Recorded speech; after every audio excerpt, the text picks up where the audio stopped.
Hello, hello! My name is Callista, and welcome back to the infectious madness of Dr. Dekker. In the last episode, we were speaking to Nathan, and apparently the truck driver that killed Hannah has taken his own life. Unfortunately, he also took the life of his daughter in the same incident. We're just looking into that right now. His daughter. It's one of those newspaper stories you read and you hope it says he leaves behind his wife and 7-year-old daughter. But his daughter was in the car. Do you know I wrote him a letter? Oh, okay. What did it say? Dr. Dekker told me one of the ways to get through my grief would be to write a letter to the truck driver. I tried to forgive him. I know it was my fault, but the thing that made me feel best was blaming him. I think maybe he killed himself because of me. Do you think I'm to blame, Doctor? No, you aren't to blame. I don't know who was at fault for the crash. I don't know if, who had the right of way. Maybe one of them was speeding. I don't know the ins and outs of the accident. However, clearly no one is in prison for this, so presumably the courts decided that, no one's at fault. It was just a tragic accident. His fiancée had just been killed. And how do I put this? I'm not saying Nathan was doing the right thing by blaming the truck driver. If Nathan was the one at fault, he pulled out when the truck driver had the right of way. Clearly Nathan was in the wrong. However, he was deeply depressed. His fiancée had just died. I can't exactly fault him for acting out.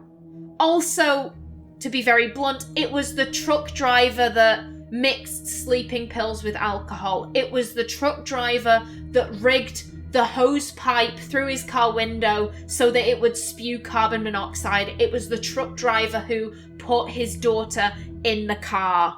Nathan is not responsible for the truck driver's actions. Nathan wasn't in the right by sending him a letter basically saying, I blame you for the death of my fiancé, but I don't necessarily think he's to blame either.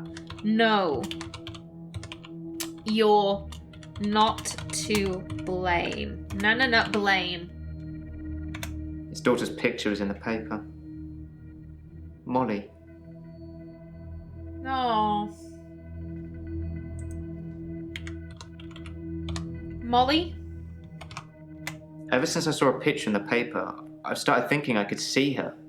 Out of the corner of my eye. Like she's watching me.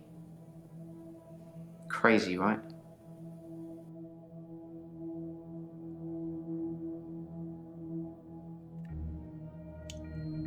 I didn't like that. I did not like that. Ever since I saw a picture in the paper, I've started thinking I could see her. Out of the corner of my eye. Like she's watching me. Crazy, right? Hold up, was that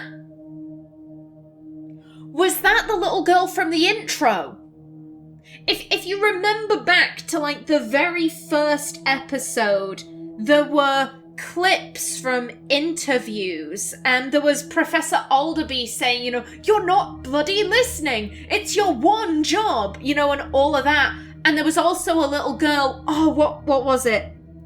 I think she was saying, my daddy wants to kill me because I can see people that aren't there. Oh.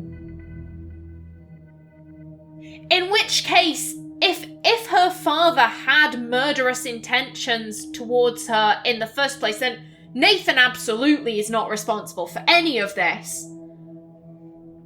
What do you know about Dekker's drinking habits? Alcohol isn't something I usually notice on people until they're slurring and weaving around. Was Dr. Dekker an alcoholic? Probably. I never saw him drink, though. We're getting lots of conflicting reports about Dr. Dekker's drinking. Claire says he was a raging alcoholic, but we've also had a few people say, nah, he never touched a drop during my sessions. Yeah, I do still need to talk to you about Dr. Dekker. What are you trying to do most? Cure his patients or find out who killed him?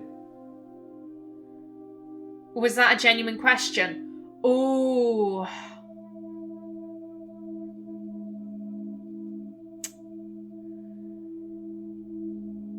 The police want me to put together a short list of who they think, could have killed him, but I'm a therapist. My duty should be towards the patients, I think. It's been nice chatting with you, don't get me wrong, but I can't help but feel you're mainly interested in finding out about the old doctor. I suppose you already know Dr. Dekker thought one of his patients was trying to kill him. Really? That is very interesting. Dekker thought one of his patients was trying to kill him? I didn't know that. He told me in one of our sessions, which was later rewound, that someone had been leaving him messages on his prescription pad. Not good messages. Oh. Messages. He didn't tell me anything specifically. Just death threats. It was one of his many rants. I just sat there quietly, hoping he wasn't going to try and hypnotise me again. I asked him if it was a boy or a girl's handwriting. He said he knew who it was, and that they'd be in trouble. I think he was bluffing. Oh, that's intriguing. That is very intriguing. Okay. And Jaya, hello. I saved you until last. Did I have anything to ask you? No, I don't. Okie doke. In that case, hello. I don't want to talk about grief today. I'm getting enough grief from work. Alrighty then. Grief from work? I don't know if you know, but Professor Alderby used to be my professor. He teaches history and psychology, amongst other things. I know it's not technically work, but he asked if I would allow him to have the video footage of his sessions with Dr. Dekker. Dr. Dekker wanted to be removed from all of the videos, so it's jump cut after jump cut, but I'm sure you've already noticed that.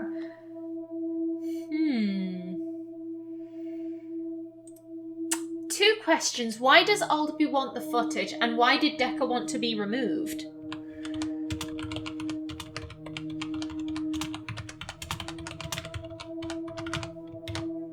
You're all muddled, Doctor. What exactly are you trying to ask me?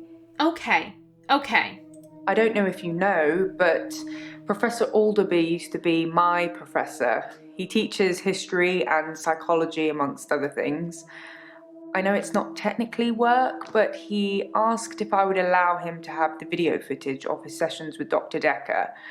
Dr. Dekker wanted to be removed from all of the videos, so it's jump cut after jump cut, but I'm sure you've already noticed that. Okie doke. No. 2 O's, not 2 F's. I didn't think you'd mind, since it wasn't your case anyway. Mostly it's the professor talking about how he viewed reality back then, in so much as he thought it was changeable. There's nothing else to do but watch while things are encoding. Okay.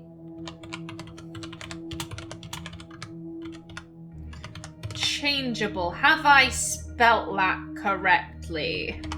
Maybe? I could tell you, but then I'd have to kill you. I'm just kidding.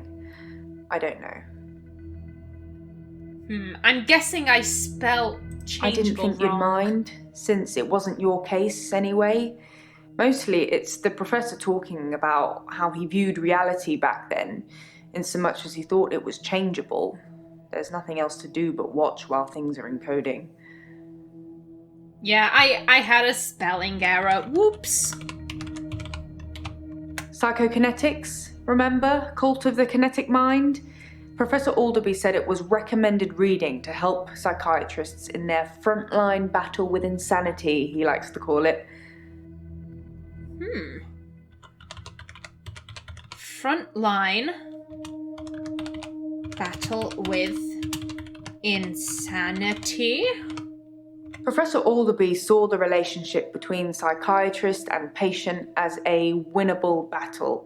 The patient must be cured by removing their psychokinetic ability, if present, either by telling them it doesn't exist or by using another psychokinetic ability to negate it. It's a long time ago, I can't remember all of it. There was a specific example. Care to tell me what it was? I saw that out of the corner of my eye. Did you throw something at me? Jaya! If someone tells you they can fly, you tell them you control air currents and that from now on they won't be allowed to use them. This would normally stimulate the brain in such a way that the patient stopped thinking they could fly. The main danger as the therapist is believing that you can control air currents. Okay, so you're running the risk of buying into your own belief, thus turning you insane. Okay. Ooh. Let's see where the game wants me to go. If someone tells you they can fly, you tell them you control air currents and that from now on they won't be allowed to use them. This would normally stimulate the brain in such a way that the patient stopped thinking they could fly. The main danger as the therapist is believing that you can control air currents. Okay. Danger. The danger of pretending you have psychokinetic abilities is that you may start believing you have them and then have them. It's the paradox of the cure. Dr. Dekker loved paradoxes. His favourite was the grandfather paradox. And what is that? Paradox. Yeah, that's spelt correctly. If you can travel back in time and kill your grandfather, then you cannot be born. But if you cannot be born, then you cannot kill your grandfather. It's a time traveler's chicken and egg, if you will. Okay. Do you take sleeping pills? I don't take sleeping tablets, never have. I'm not allowed to prescribe either. Dr. Dekker had me try to forge his signature once, but I was woeful. Why? Why forge his signature? Why? Dr. Dekker wanted me to try and forge his signature to make sure that I couldn't.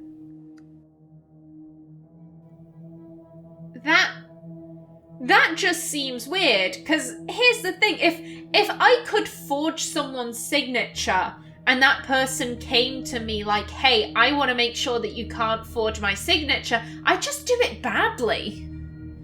You know, if you're being tested to see whether or not you can forge something, you're just gonna not do it.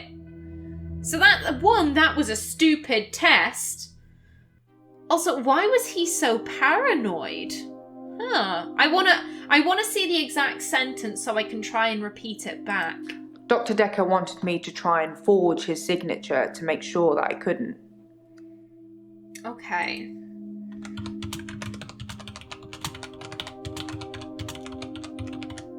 Let's try that. He just wanted to feel safe, I guess. Once you get a prescription pad, it's your fault if it falls into the wrong hands.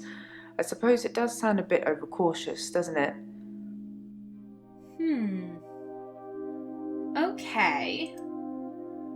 And the toxicology report mentions ethanol. Some people would say Dr. Dekker had a bit of a drinking problem. It got worse and then it got better when his confidence turned up. I think it was the stress of dealing with the new patients. I like the odd tipple.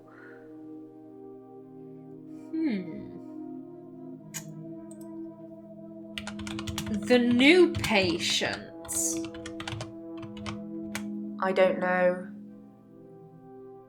Okay. Some people would say Dr. Dekker had a bit of a drinking problem. It got worse and then it got better when his confidence turned up. I think it was the stress of dealing with the new patients. I like the odd tipple. I'm rather confused as to why tipple is... Why are we investigating this, Doctor? I've been known to drink, not as much at the moment, not as much as Dr. Dekker did. He kept at least one bottle in his desk drawer at all times. You can't imagine the amount of times I wanted to sneak in and have some. Okay, so Jaya does have a drinking problem. Oh. Jaya said Dr. Dekker kept a bottle in his desk drawer. Could someone have spiked it? Probably.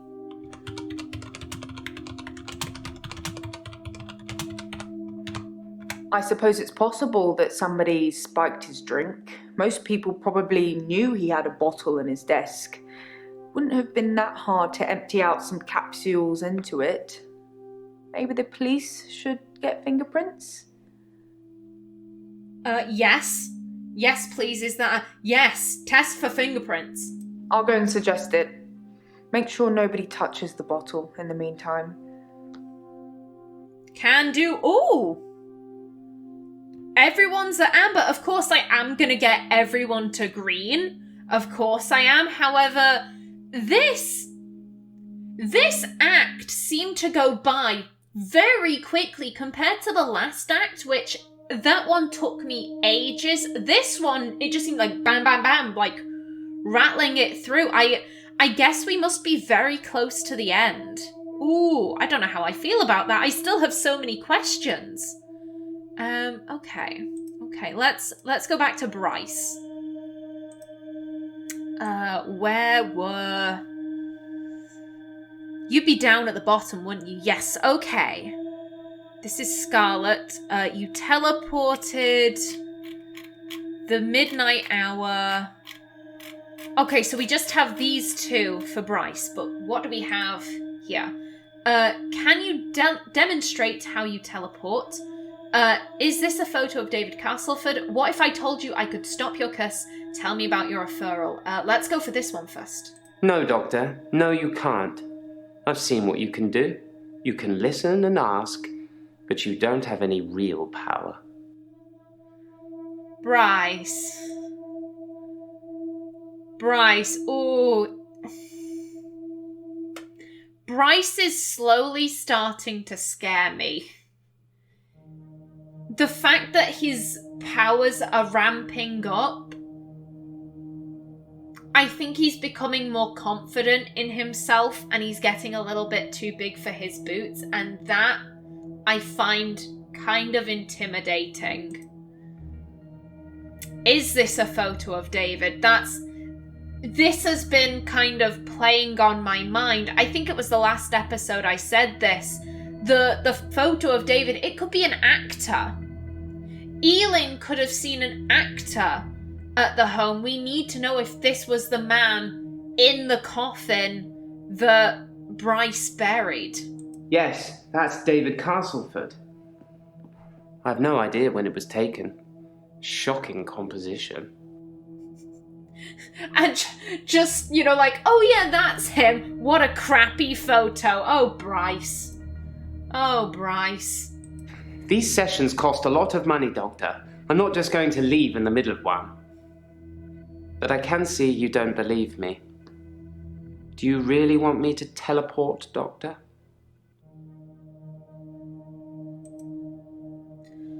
Oh, that's a yes. No, I do want him to teleport.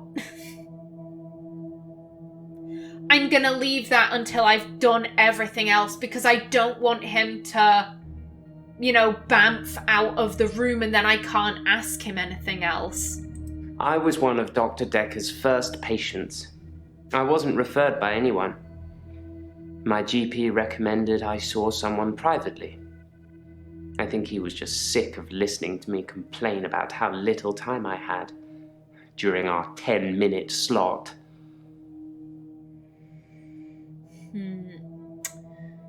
I think the other thing about Bryce, I think he has delusions of persecution.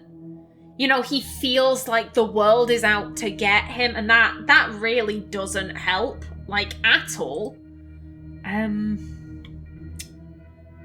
Again, I just want to double check that there's nothing in here for me to... I should tell Bryce Iris denies being locked in the basement. Okay.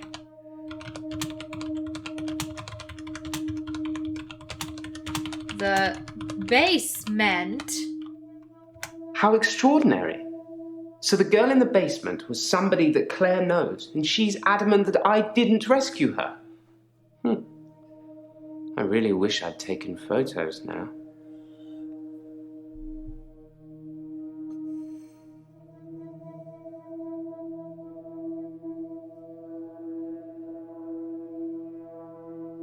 Why are you such a hoe, Bryce? Why are you such a hoe? God. He feels like he has to be rewarded for every good thing he does.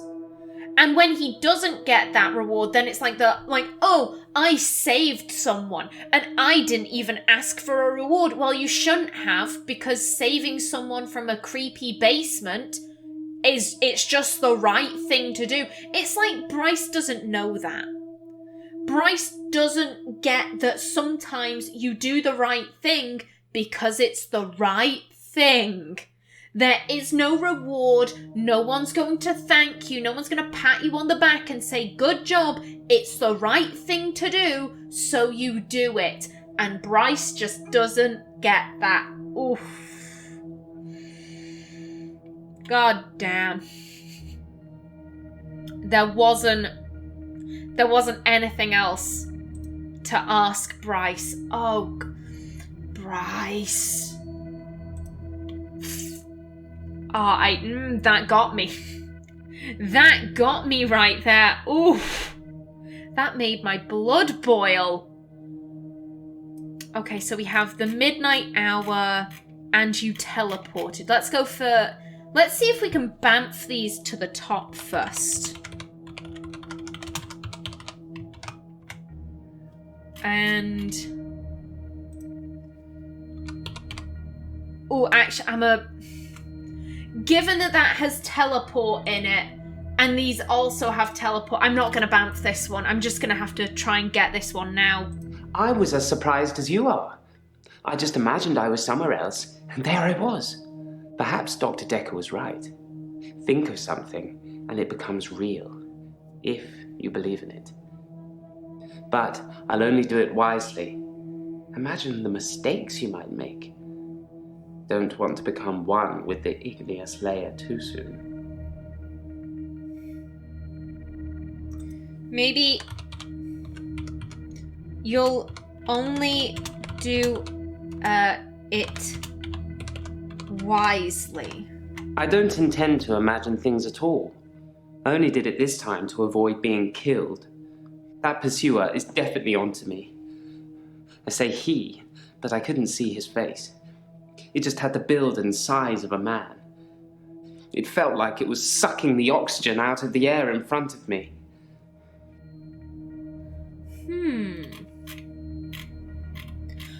I will say, that does remind me, in the previous...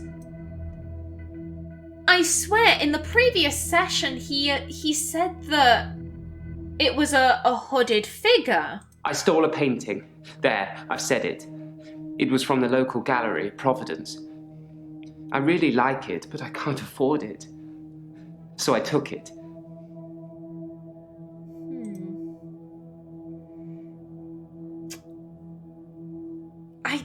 Again, I sort of know what I want to ask, but I don't know how the game wants me to put it into words. He described it as a hooded figure. Was the figure hooded, maybe? Your questions seem to be getting more and more irrelevant. Buddy, I am trying here. I am trying. Give me a hint. Game, don't do this to me. Don't do this to me. I don't intend to imagine things at all. I only did it this time to avoid being killed. That pursuer is definitely onto me. I say he, but I couldn't see his face. It just had the build and size of a man. It felt like it was sucking the oxygen out of the air in front of me.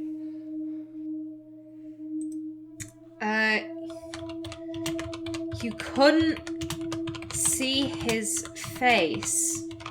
No, don't know. Okay. I'm really hoping I'm not going to get locked out of asking Bryce any more questions. Blink, and you'll miss it. Told you.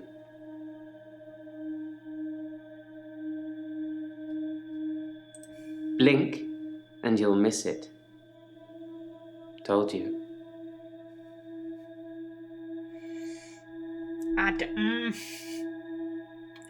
I trust none of this. Can I have another hint, please? Oh, come on. Oh, we're rapidly going down the rabbit hole of crazy. I'm telling you, I'm really hoping this doesn't end with the psychiatrist in a mental health institute. I know that there are multiple endings, and I'm pretty sure they relate to how many insanity points you have. Oh, I'm so intrigued as to what kind of ending we get. What was the painting like? Okay. It's a painting of a spider in a large web on the pendulum of a grandfather clock that's stuck at 3:15. Okay. Okay, that sounds very interesting. But I'm not sure what to make of it.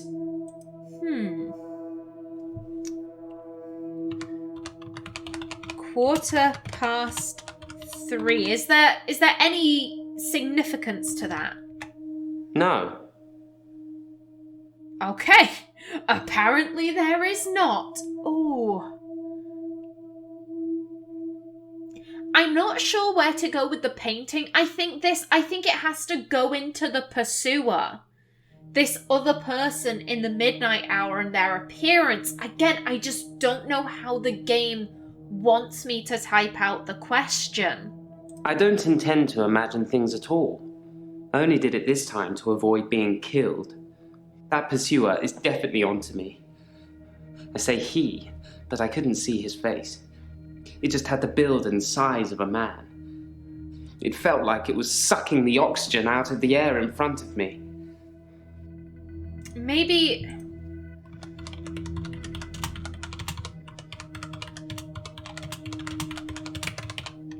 I found it difficult breathing the closer he got to me. I suppose that's just fight or flight, an anxiety response. Okay. Yes, I'm anxious. I think someone is trying to kill me. I mean, that is pretty fair.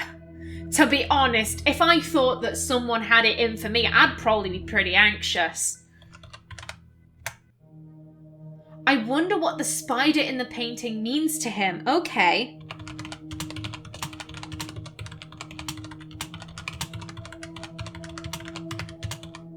To you. The spider from the painting. I'd like to think it was me. Like, I was lying in wait and spinning some elaborate trap in my midnight hour. It's more likely that I'm just the fly. I Again, these delusions. These delusions of grandeur he has. It's a painting of a spider in a large web on the pendulum of a grandfather clock that's stuck at 3:15. Maybe... What does the grandfather clock... Can we shorten this? Mean to you? My grandfather died in World War II. He was a lorry driver. I don't really know much about him. Brave, though, you'd imagine.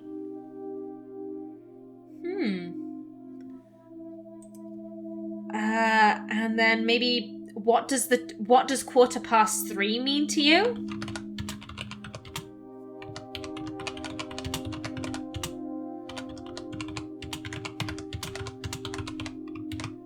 Sorry. No. I am out of time for this episode. However, I want to clear up this green star so that we can move on to the next patient. You know, at the beginning of next episode. Give me a hint. Should I ask about the fly? Okay. Does the fly mean to you? Question mark. There's no fly in the painting. I think that's what I like about it. The spider has been so intent on spinning its web that it hasn't noticed there'll be nothing to eat. Okie doke. And there we go. In the next episode, we move on to Claire. But until then, please remember to like if you enjoyed, leave a comment below. And if you wanted to subscribe, it would be very much appreciated. I've been Callista. Thanks for watching and see you in the next episode.